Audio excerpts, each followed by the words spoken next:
In 1933, France was battling with the economic instability in the aftermath of the Great Depression. There was a political widespread of rising tensions between socialist, communist, and fascist factions. Social divides between the working class and the wealthy were present, with domestic workers often living in harsh conditions, which fueled this sense of resentment and anger. It was in this charged atmosphere of class struggle that Christine and Léa Papin, two sisters working as maids, would ultimately release their anger towards their employers, leaving a horrific scene that would be described as the crime of the century. This is the case of the Lancelin family.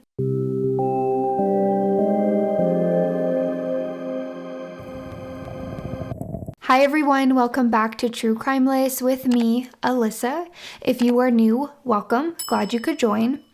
So the case we're going to be talking about today, I just have to give a disclaimer because it's absolutely gruesome, not sugarcoating anything here. So if you are sensitive to descriptions of violence and graphic details, I would advise to skip this episode or proceed with caution. In the Lancelin family, it consisted of husband René, his wife Madame Léonie, and their daughter Genevieve. René was a retired lawyer, and the family lived in a beautiful two-story townhouse in the city of Le Mans, which is in the northwest part of France. The city is actually known for the world's oldest active 24-hour endurance sports car race, which dates back to 1923. But the Lancelin family did have a second daughter who married and moved out of the home. The family did have two domestic servants, Christine and Léa Papin, and from the outside looking in, the Lancelin family treated them well. They ate the same food as them, lived in a room that was heated, and had a wage that was standard for their type of work at the time. I mean, other families were envious of the Lancelins due to their upper-class household having such dedicated and hard-working domestic help. So a little bit about Christine and Léa. So Christine was born on March 8th, 1905, and then 6 years later, Léa was born on September 15th, 1911, and they grew up in the villages south of Le Mans, France. Their mother would end up divorcing their father after Léa was born, but from the beginning, his family did not approve of his wife as they believed she was a scheming woman. Christine and Léa did have an older sister, Amelia, who ended up becoming a nun, and Christine actually wished to join her, but her mother forbade it. After their parents divorced, Christine and Amelia were put into an orphanage, and Léa went on to live with her uncle. As they got older, their mother wanted Christine and Léa to work as domestic servants so they could support her, and the sisters did just that. As Christine and Léa grew older, they worked as maids together for different families, basically just open to work for whoever needed them. But they did prefer to work together, although that wasn't always the case. The girls would end up giving their earned money to their mother, who was continuously finding them different jobs because she didn't think her daughters were getting paid enough, or in my opinion, she wasn't getting enough money. In 1926, Christine started working for the Lancelin family. Then after a few months, Léa began to work for them as well as lived-in maids, so they would share a room in the attic of the home. Christine worked as the cook while Léa worked as the maid, and they both would work upwards to 14 hours a day. The sisters were quiet, who for the most part kept to themselves and appeared to have no outside interest, where they only cared about each other, meaning they did not have any friends, and when they were given breaks, they just chose to stay in their bedroom. They had no criminal record, and they were actually regular churchgoers, but again, they did not socialize with anyone. As far as the dynamic within the Lancelin household, it was rather interesting to say the least. For instance, neither of the Papin sisters had ever spoken to René in the 7 years of working there. In addition, they were only given orders by the wife, Léonie, but the only way they were communicated was by written directions, as if they were not allowed to speak or be spoken to. Léonie also demanded perfection from the Papin sisters on their work, where I guess she would regularly perform white glove tests on furniture to confirm that the chores were indeed done. However, when Léonie found out that the Papin sisters were giving their wages to their mother, she forbade them to continue doing so, basically looking out for their best interests. And Léonie even told the sisters' mother herself that they would no longer be paying her. So for the next 7 years, the Papin sisters continued working for the Lancelins without any major incidents. On February 2nd, 1933, in Le Mans, France, there was heavy rain where it almost just felt dark out. But despite the weather, Madame Léonie and her daughter Genevieve went out in the town for a shopping day. Afterwards, the two were to go directly to Léonie's brother's house where her husband Rene would meet them for dinner. So their lived-in maids, 27-year-old Christine and 31-year-old Leah, were not expecting the family to be home until late that evening. In the meantime, the sisters ran some errands, which included picking up an iron from a local repair shop.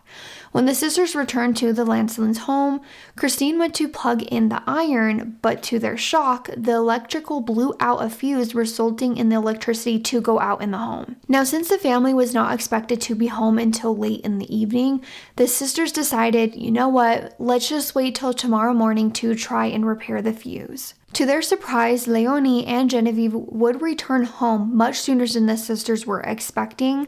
So instead of them going to Léonie's brother's house after shopping to meet Rene, they came straight home after shopping, and it's not clear as to why they made this decision. So since it wasn't late into the night, Christine decided to tell the mother about the broken iron and how the electricity was out due to the fuse blowing. Apparently, a similar situation had already happened, hence why the sisters had to pick the iron up from the repair shop, and the cost for the previous incident had been taken out of Christine and Leah's wages. At this point, according to Christine, Léonie immediately got upset about the situation, which then escalated into a violent rage between the two. Christine then hit Léonie over the head with a pewter jug, which is like a silver pitcher you serve water in. And Genevieve then ran over and started attacking Christine to help in her mother's defense. I mean, her mom is being hit in the head over and over again, and the only thing she can do in the moment is try to get Christine to stop. All the while, Christine shouts, "I am going to massacre them."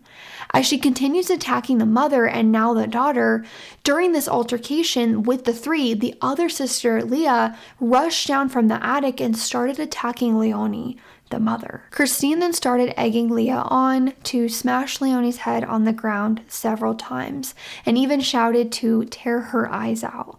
So at this point, Leah is attacking Léonie and Christine is attacking Genevieve, the daughter. Both sisters proceeded to gash the two's eyes out from their faces, and just keep in mind they are still alive at this point. However, without being able to see, they were ultimately helpless. Instead of stopping here, Christine and Leah went around the house to gather more items to attack the woman with. These items included a hammer, knife, and the pewter pot, where the sisters would continue attacking Léonie and Genevieve until they became silent. This is when they would pull up the skirts of the now corpses and begin cutting into their calves, thighs, and buttocks.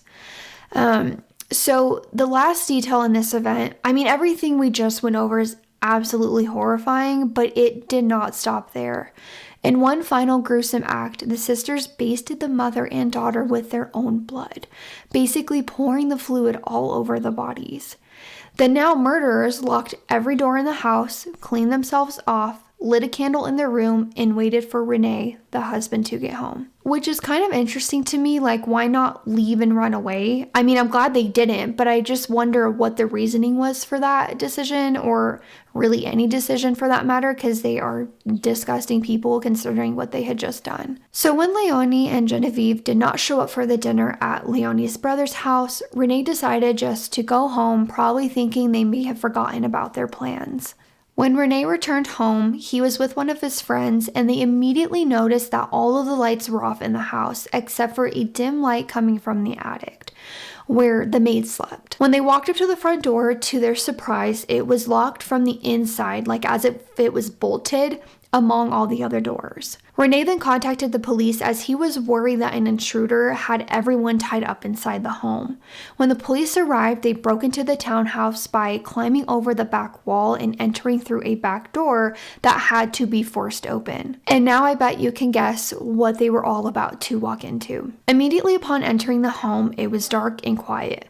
On the first floor of the home, there were no signs of an intruder or anyone home for that matter. As they started to walk up the stairs to the second floor, they found his wife and daughter laying on the floor in the landing of the home.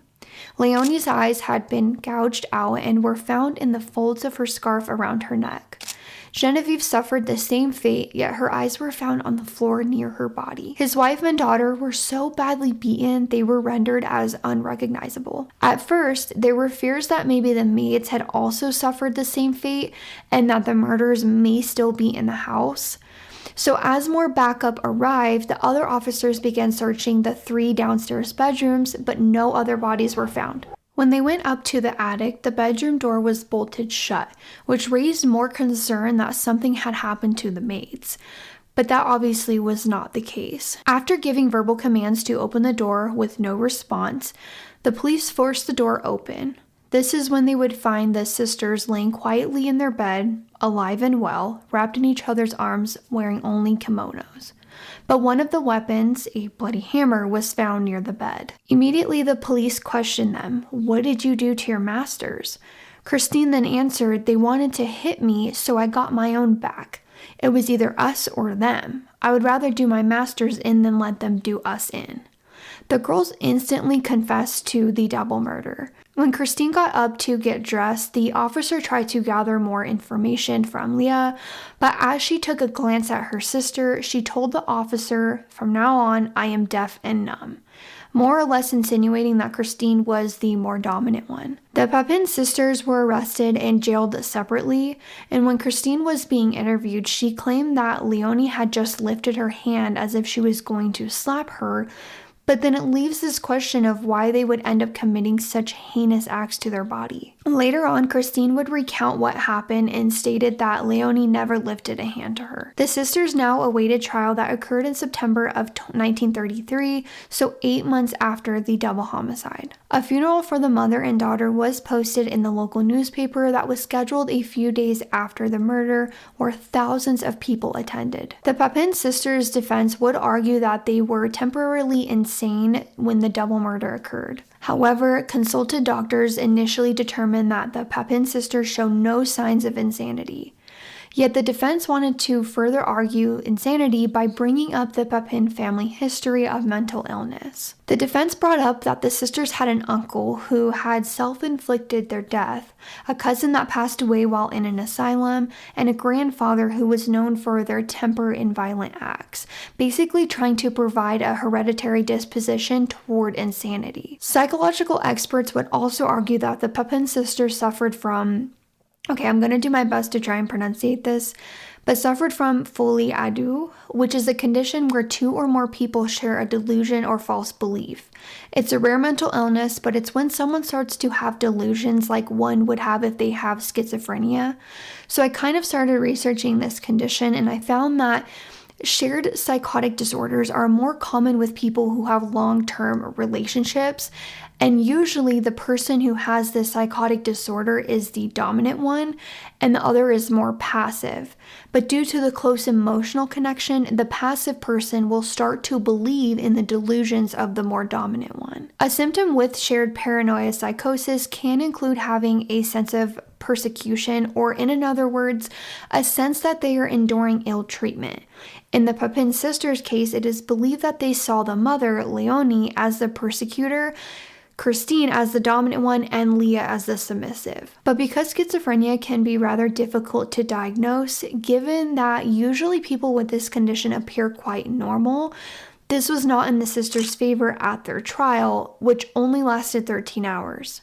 After just 40 minutes, the jury would come to a conclusion that the Papin sisters were sane and therefore guilty of the double homicide. Due to Christine being the main perpetrator, she was sentenced to death by guillotine in the public square at Le Mans on September 30th, 1933. While in jail, Christine showed signs of mental decline and became depressed due to the separation from her sister, and even attempted to claw her own eyes out.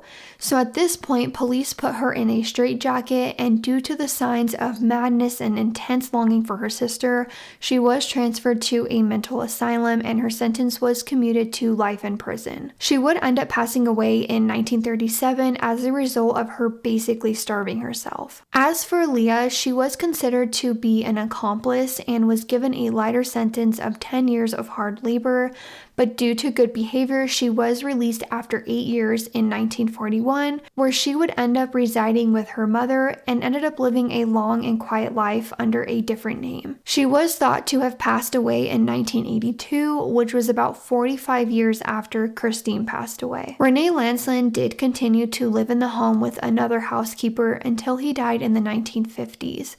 And apparently this was due to the fact that he could not sell the house after the deaths. The Papin sisters' crimes became a national sensation where a phenomenon called Papin affair was created. I mean, the crowds at their trial were so intense, people had to be restrained from police. Some intellectuals at the time also believed that the murders were the manifestation of the class struggle.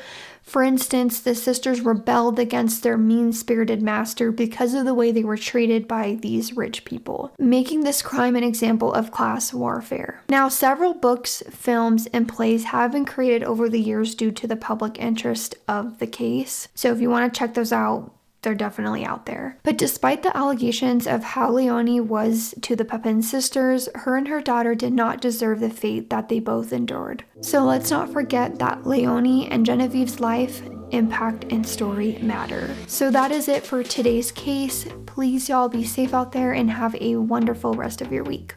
Bye.